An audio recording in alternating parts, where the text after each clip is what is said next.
இந்த மிரட்டுறது, உருட்டுறது, அரட்டுறது இதெல்லாம் பிள்ளை சட்டம் போயிட்டு போகுதுன்னு பார்த்தா என்னமோ நீங்க என்ன அவர் மாதிரி நினைச்சீங்களா? பொம்பளை பிள்ளை போயிட்டு போய் பாவம் இறக்கப்படுறீங்களா? தெரியாம தெரிஞ்சுக்கிறீங்களா? அவர் மாடிட்டீங்களா? முடிச்சிட்டீங்களா இல்லையா? முடிச்சிட்டீங்களா இல்லையா? நீ வேலைக்கு நான் வந்து சாட்சிகள் சொன்னால் அதை ஒப்புக்கொள்ளும் மனிதனுக்கு புத்தி இருக்குமா? எளிதாண்டி மறைந்திருக்கும் மானை காட்டமா, எளிதாண்டி மறைந்திருக்கும் மானை காட்டமா, எளிதாண்டி மறைந்திருக்கும் மானை காட்டமா, வேலி மலைராஜன் மகளேனி மனம் பையமா. மனம் இருந்தால் மார்க்கம் உண்டு. கொஞ்சம் மனசு வைங்க. அந்த மனசு உங்களுக்கு இருந்தா இருக்கனாலதான் மட்டும் தான் மனம் இருந்தா மார்க்கம் உண்டு அப்படின்றதா? மனசு இருக்கனாலதான் கேட்டு வாங்கலாம்னு நினைக்கிறேன். இல்லாட்டி போட்டு அமைக்கிடுவேன் நானு. பெண் இறக்கப்பட்டா பிள்ளை தாச்சியா? எதுக்கு? ஆண் இறக்கப்பட்டா கடங்காரன் இருக்காங்க. எல்லா இடத்துலயும் இல்ல பூசம் நடிக்கலாம் நடக்கிற விஷயம் உங்களுக்கு தேவையாது. அதான் அங்க நடக்கிற விஷயம். அதுக்காக அந்த விஷயம் நீங்க மட்டும் மண்டையா பேசலாம், நான் பேச மாட்டேன். நான் அப்படிதான் பேசுவேன். நான் அப்படிதான் பேசுவேன். என்ன பிறவி குணம். இது ஏன் இடம், இது ஏன் இடம்? உங்க இடத்துக்கு நான் வரல. ஏன் இடத்துல வந்து என்ன அராஜகம் பண்ற அளவுக்கு உங்களுக்கு இவ்வளவு திமிர் இருக்கும்போது எனக்கு இருக்காதா? நான் மண்டேல வந்து அதனால மண்டே தான் பேசுவேன். நாங்களும் அப்படித்தான். திங்கக்கிழமை பிறந்தேன். சரி ஒரு விஷயம் மண்டே பாத்துக்கீங்க, அதான் மண்டேலன்றாரு.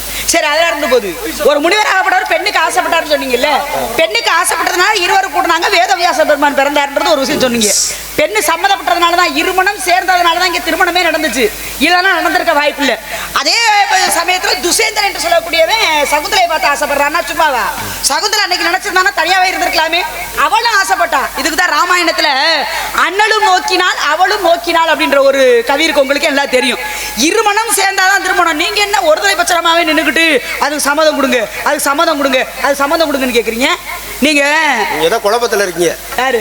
நான் மான் குட்டியை பிடிக்க சம்மதம் கேட்கிறேன். சரி, நீங்க அங்க புள்ளப்பத்த கதையை சொல்லி அந்த புள்ளப்பத்த கதையை நான் சொன்னேன்னா அதுக்கு இன்னொரு காரணம் இருக்கு. என்ன காரணம்? இப்படி போனவே இப்படி ஒண்ணு சாதிச்சான் அப்படின்னு நான் சொன்னேன். சாதிச்சது பொம்பளை சம்மதிச்சதுனால தானே சாதிச்சான்னு நான் சொல்றேன். கேட்டா அவங்க மாட்டேனாக, அதுக்கப்புறம் சரினாக.